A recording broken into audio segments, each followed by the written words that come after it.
may naisip ako. Pero, kailangan nating gamitin ng drunk driving video mo. Okay na ba?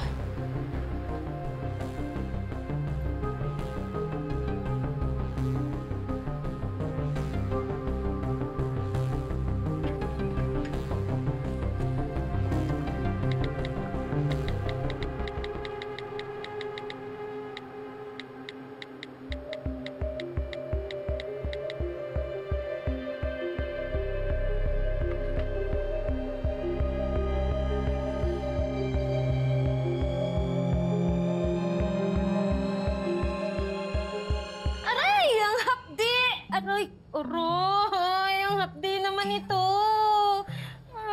Pula. Aray, ang hapdi. Uy, nangyari sa'yo? Ano? Oh, naglagay ako ng peeling solution. Nakita ko sa palengke. Sabi kasi nakakaputi daw ng kilikili. Kaso, ang hapdi. Asido ata ito eh. Ba't naman kasi nagpapaputi ka pa ng kilikili? Normal lang naman na may guhit yan. Tsaka tama lang nakakulay ng balat mo, no? Importante, malinis. Magalit si Nor sa'yo kung ano nilalagay mo sa balat mo.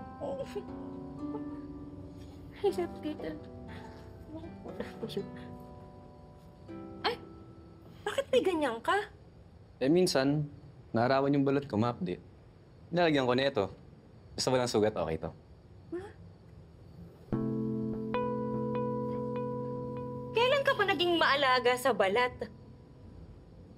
Simula nung sinabihan mo ako na naalagaan yung balat ko. Nakikinig ka rin naman pala eh, no? Siyempre, no? Basta ikaw. Ay, ayun. Ano? Sigurado ka? Okay lang yung kilikili ko. Baka makita to ni Afam Raymond. Baka ma-turn off.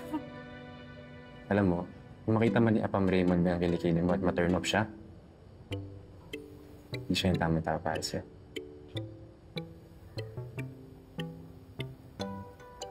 Ano?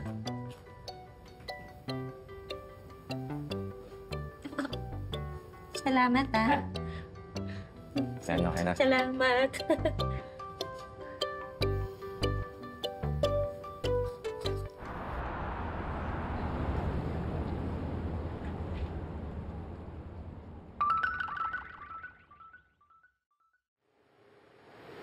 In-email ko na yung inedit kong video.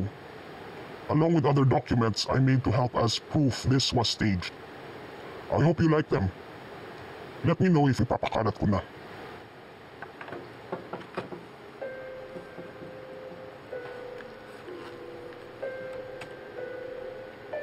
Dumating na.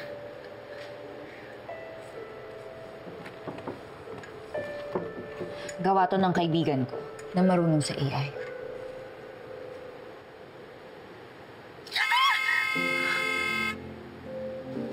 I saw my life flash before my eyes, but I survived. Bruises and scars don't faze me. They are my armor I hide within. Embrace the pain from your experience and let your strength shine. That looks amazing. Thank you.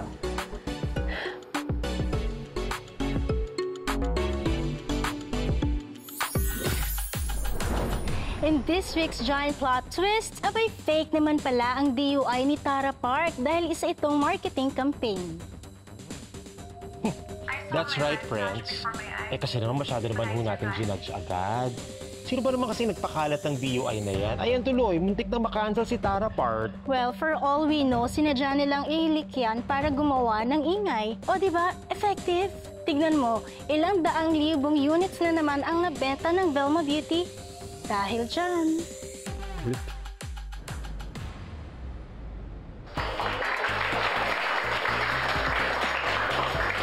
Congratulations. Welcome. Thank you.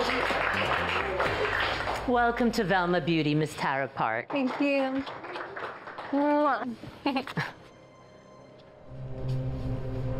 Congratulations for that brilliant viral campaign.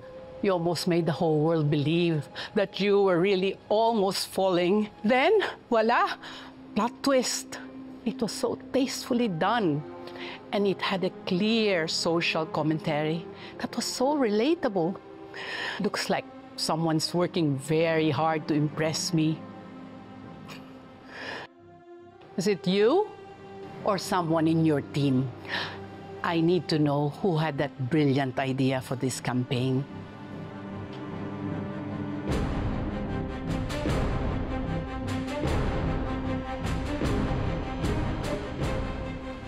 It was Shari's idea.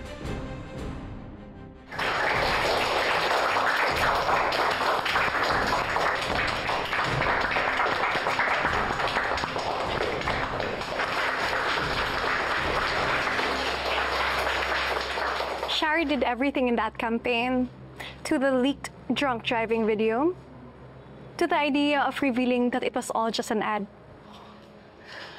Shari,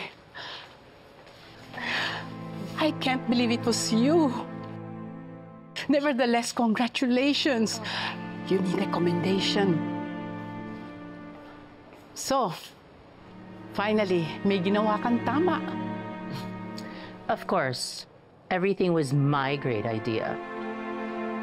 But still, Shari is the winner. Shari, congratulations again. Thank you. You've proven me wrong.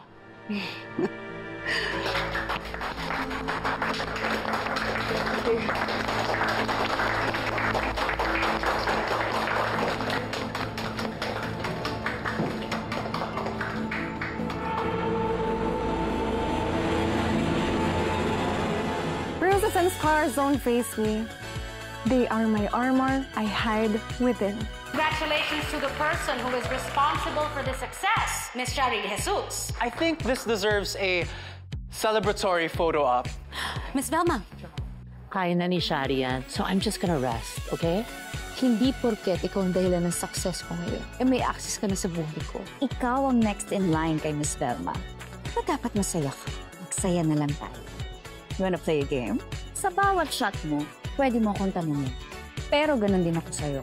Ang sabi mo, naging kaibigan mo ang ate ko. Ano ang alam mo sa pagkakataon? Kung ano man nangyari sa kanya, ay sarili niyang kagagawan. Pero sigurado akong hindi siya naging anino. Nasunod-sunuran sa pamilya, lalong-lalo na kay Miss Velma. Shari, don't you dare hurt Noreen.